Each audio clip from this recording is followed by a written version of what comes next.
Hello, everybody.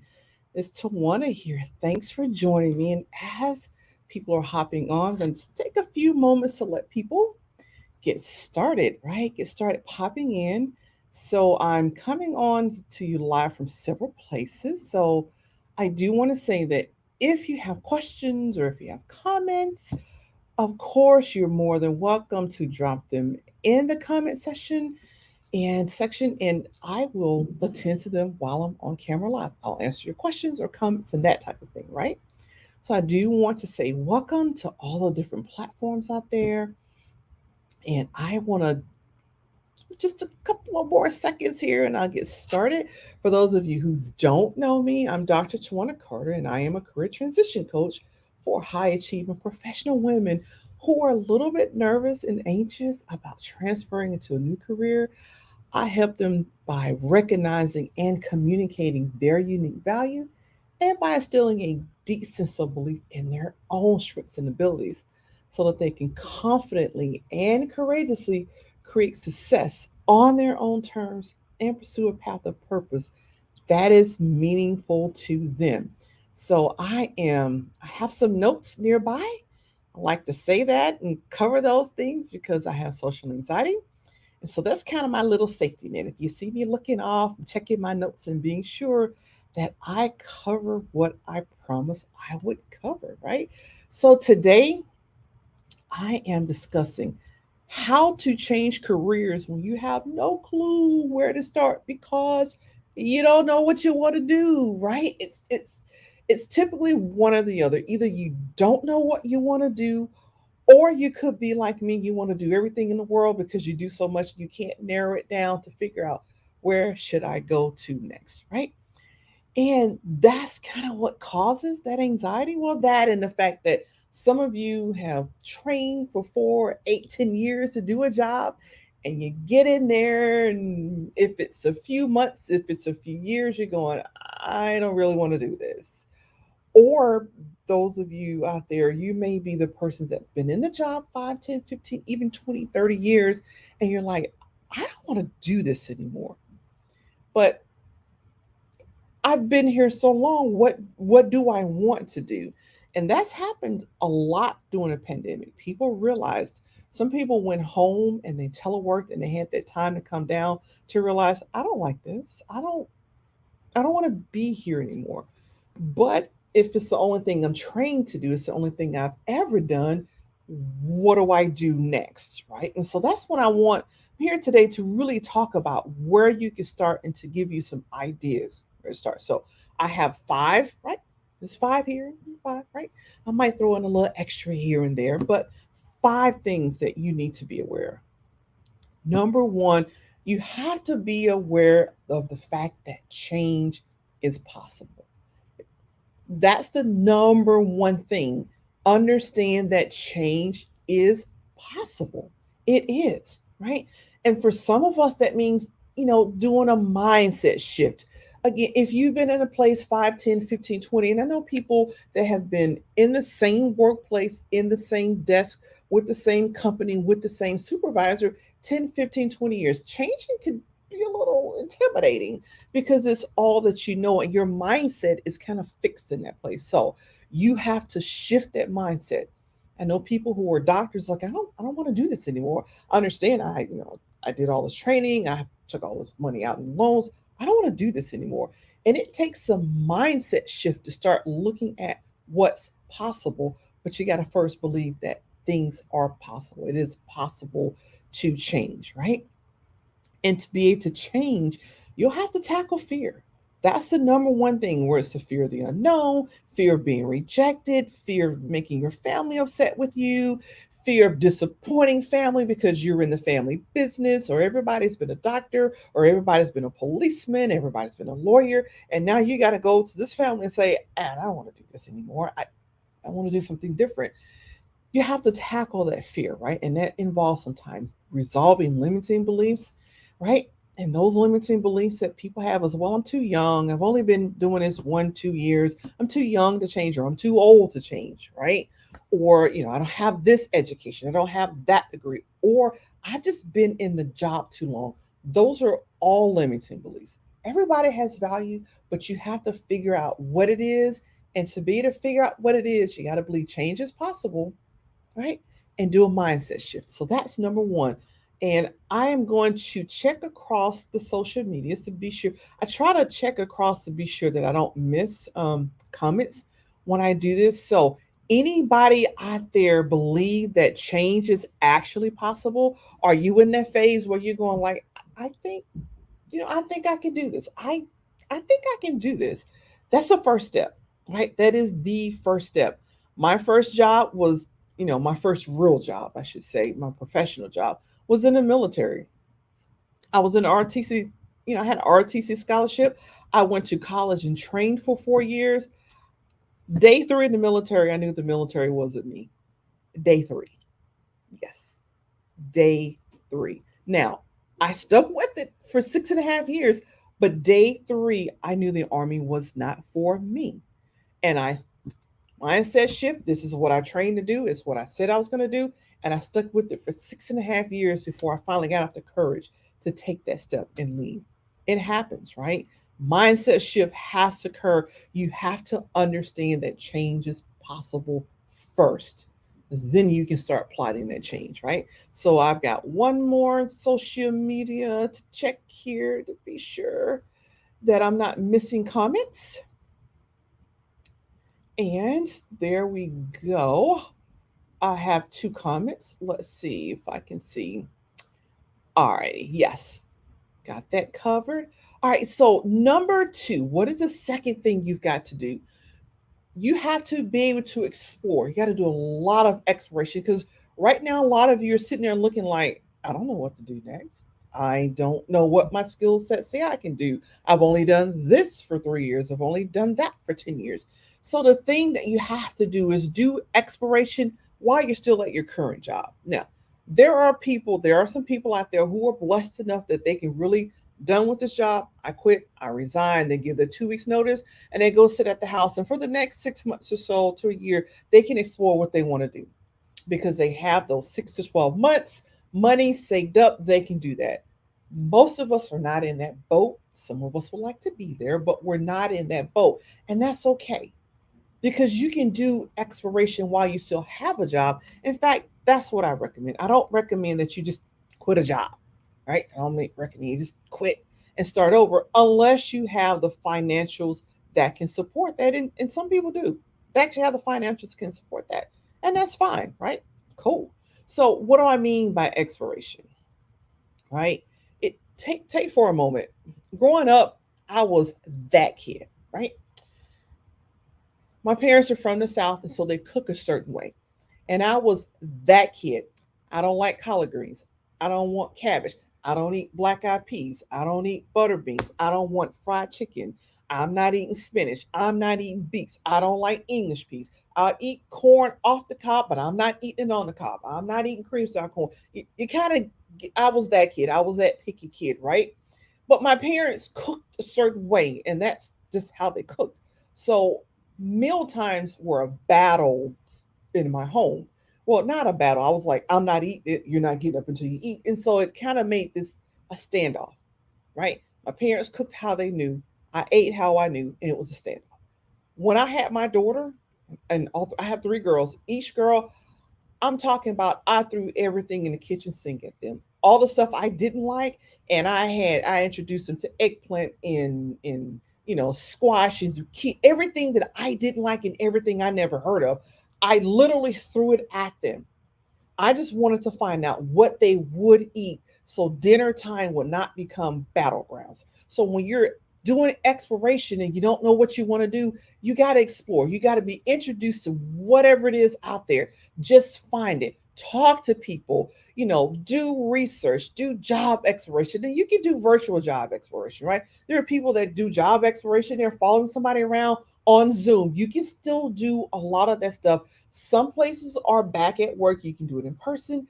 There are people who take vacations to do job exploration. They take a vacation, they may job explore one or two jobs for 2 to 3 days. That's their entire vacation. Why are they doing that? To introduce themselves to what else is out there. Because you don't know. You've been doing the same thing like I was eating the same way, like my parents were, cooking the same way, and we didn't know what was outside of that. And I can say that in later years, right, my mom started, and because I wasn't doing broccoli, right? So I've changed. And I do eat, squash casserole, and I do eat these things because I went out and explored what other recipes were possible and what other foods from other cultures were possible that I didn't know about growing up. So I don't have to eat the same thing. So you don't have to do the same job. Some of you may do well, you take those skills and you just move to another industry. But again, if you don't know what you want to do, then explore, take classes. You have places like edX.org and Coursera.org. You can literally, they have thousands of courses out there. Some of them are free or darn near free that you can take just to have an idea. Often I tell my clients, if you really not sure what you want to do, remember back to when you were a kid. What did you do time on end that you felt you can just do it forever? Sit down and take that time to walk down memory lane. When you were 7 or 8, what did you see yourself doing? When you were 9 or 10, what did you see yourself doing? We kind of lose that childlike person part of us. We lose it. School just drums it out of us, but it's still there. Get in touch with it, right?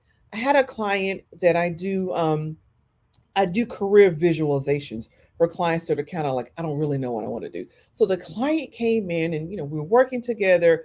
I did the career exploration and she happened to go back to a teacher. It's a favorite teacher that she had. And she really admired this teacher. And she talked quite a bit about this teacher as she did the visualization.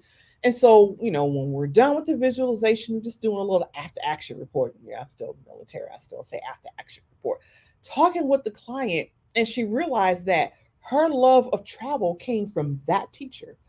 That's the bug she got out of her small town because of that one teacher. She traveled all of her adult life because of that one teacher. And then she found out that that's where her new career was.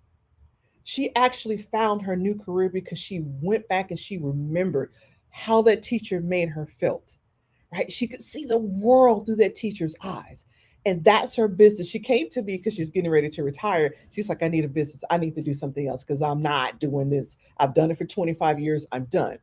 She found her next business. She found it, and it was a wonderful thing to see. So, going down memory lane when you are a kid, it actually helps, right? So, that's number two, job exploration, why you still have a job, why you're still being paid for it, right? And don't forget informational interviews. They are a great way to figure out what people do. You call people up, you say, hey, can I get 15 to 20 minutes of your time? And you ask them what they do. What was your education? What was your preparation? What do you do on a daily basis? What's the most exciting thing you find about this job? What's the worst thing you find out when you think about this job? You really can do that kind of exploration and never leave your job. So you're always paid. It's a wonderful thing, right? So, number three, understand this because I told you to do job exploration and we talked about the mindset shift and we talked about tackling the fears.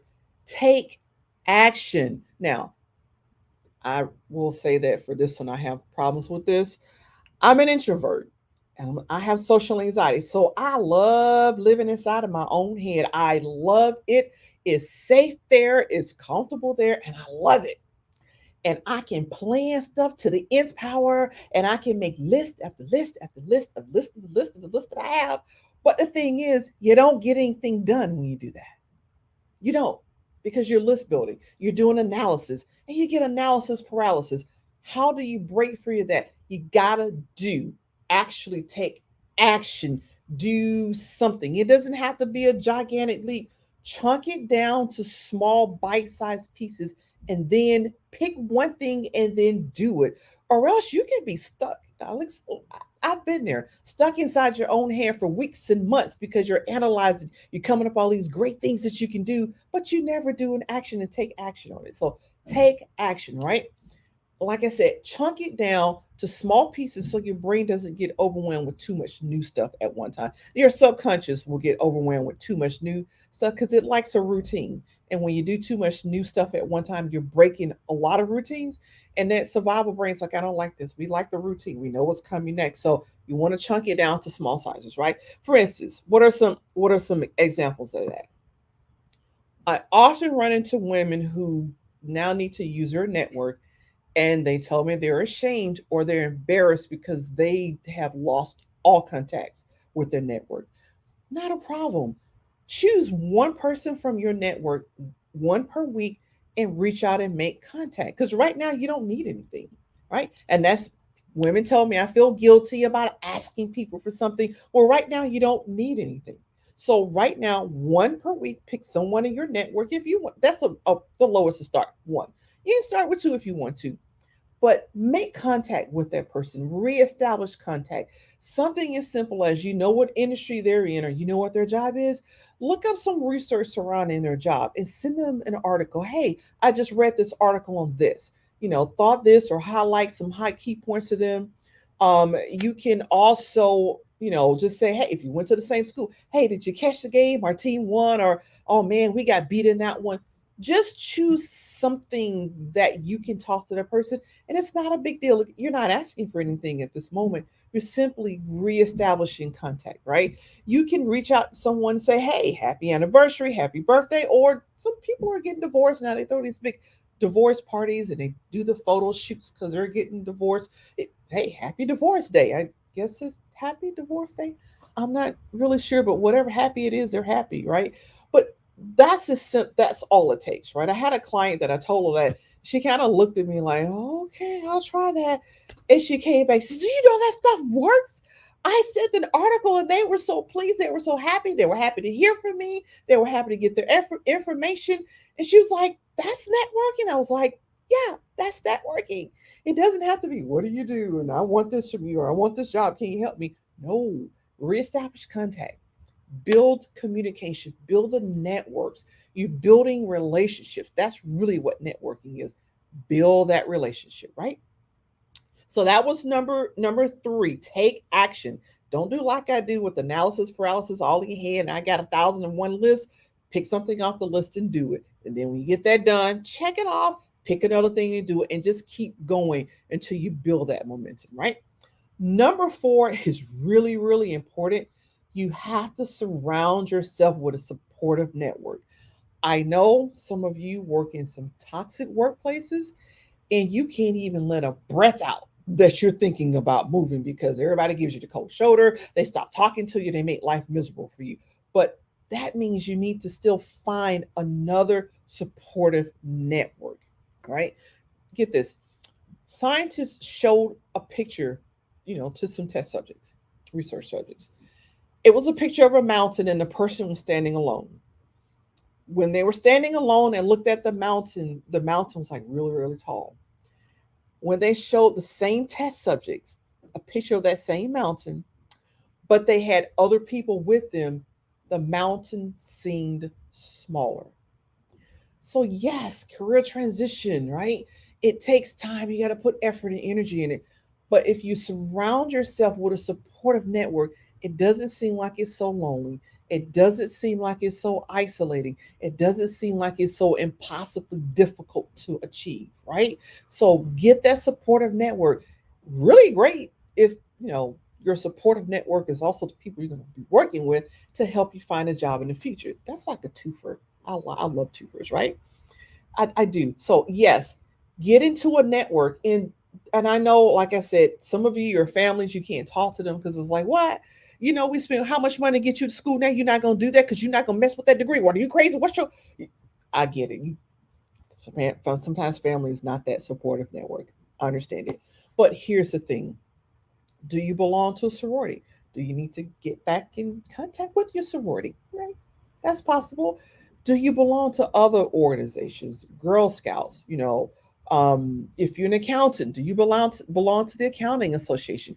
Are you making contacts there? Are you thinking about being a nurse? Well, some organizations that are for specific um, career fields, they allow you to join. I joined several organizations before I even studied to become that career field, to get into that career field, right?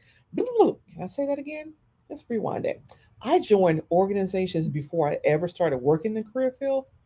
Got it. But yes, you can do that. If you want to be a teacher, right? Can you join? For instance, I'm a certified consultant. I'm a certified hypnotherapist, right? They actually have levels that you can join. You can be an associate. You don't have to be a hypnotist to even join. A lot of career field organizations are like that. Check it out. You want to be HR? Can you join SHRM ahead of time? Can you have an affinity to it? Can you find some kind of reason? When you join organizations, whammo, you can start networking and you have a supportive organization. Because I can tell you this, when I did, and I've executed done like 11 career changes, right? I'm different there. But when people, understand that you want to come to their career field, they're so helpful. I've never told anybody I'm thinking about joining your career field, doing that, and they were not helpful to me. It gives you a supportive network, but again, you got to be careful and kind of work it if you in a toxic, job environment, because they can be a little crazy if they think you want to do something else. But your school is an organization. Your school, they have an alumni association. Have you joined your alumni association?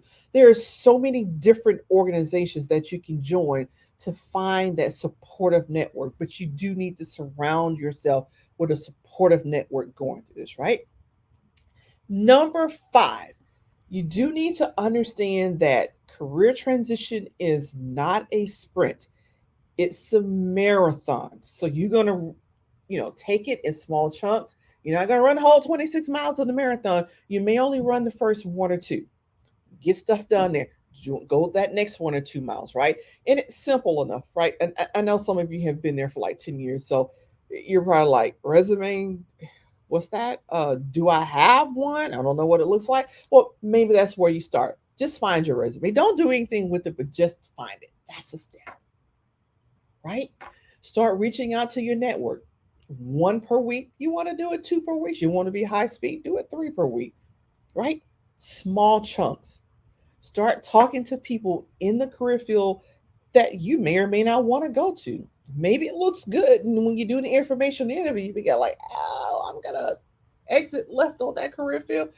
You won't know any of that until you take your time to go through these 5 steps and understand that career transition isn't a sprint. Now, I get it. Like I said, many of you are in toxic work environments, and so you may be a little pushed to get it done a little sooner than that. Well, that's why you seek out a career transition coach or a career coach. We do the same thing, right? That's when you want to get professional help, because here's the thing: toxic work environments, they are a drain on your mental health and they're a drain on your emotional health, and that in turn is a drain on your physical health. So yes, you can take your time to do all these things one by one, or you can seek professional help to really dig in really quickly and help you set up a step-by-step plan that helps you to go. I have clients who had a client that called me last month. We worked together for 4 months. She didn't get selected for a couple of jobs, and she was like, I have the confidence to apply. I was too afraid to apply before. And then she called me a couple of months ago and said, I just got to let you know I resigned from my job. I'm taking a break. It's like a month or two break, which I need because she'd done the same thing for 15 years. While she was resting for that time, she got picked up for an interview for director. So it happens. It's not a sprint, and that's okay. Take your time so you don't feel as rushed and you don't feel as anxious about it. And there's going to be a little bit of anxiety. You got to get your subconscious to degree, that it's time for you to go. But you don't have to feel overly anxious because you're trying to bulldoze and sprint through everything at the same time. So that's what I have for you today. I'm going to check around again to be sure I didn't miss any comments. Do you have any questions or comments? Let's see. I want to check all the sites out there. Yes, I'll say I don't see any questions or comments, and I forgot to check this one over here. But definitely, you know, these 4 steps, because career transition is not, it's not a sprint. It is definitely a marathon, in that you're going to take your time and do step by step by step. You do a couple steps at one time, but do it at your own speed as what is comfortable for you. And at the end of the day, Seek out professional, attention. So I have a comment there. Um, it looks like something tech. I'm not sure what school that is. I'm not sure what school that is. I'll attend to that comment when I hop off air. So I don't see any comments. If you want to, okay, if you're out there and you heard all of this and you're still like, I just don't know what I want to do, or you could be like me. I got like six things I can do. I don't know which one I should do or what's the best route to go. I do provide a free career transition consult. It's a 15-minute consult. We get on together. I talk about where you are, where you want to go, what do you think is staying in the way, what have you done up to this point, and then if it looks like you like talking to me, I enjoyed the conversation with you, and you want to go ahead and set up a longer, because I do a 15-minute free, and then if we're good, looks like we're a good match, then I do a longer consult. It's like 45 to 60 minutes, right? And we really dig down deep to set up a step-by-step plan for you to get you unstuck and get you moving, right? And so you can do that as well. I popped that. Let's see the day. Yes, I have popped that link in there. And again, I do offer career visualization. That is also about a 60 minute. It's about a 60-minute session. You can, if you're really wanting to do that one, just do that career visualization to give you an idea to try to go and really speak to your inner self and see what direction you want to go in. Then drop in career in the comments and I will reach out to you and get you set up for that as well. Thanks for joining me, and I will talk to you later.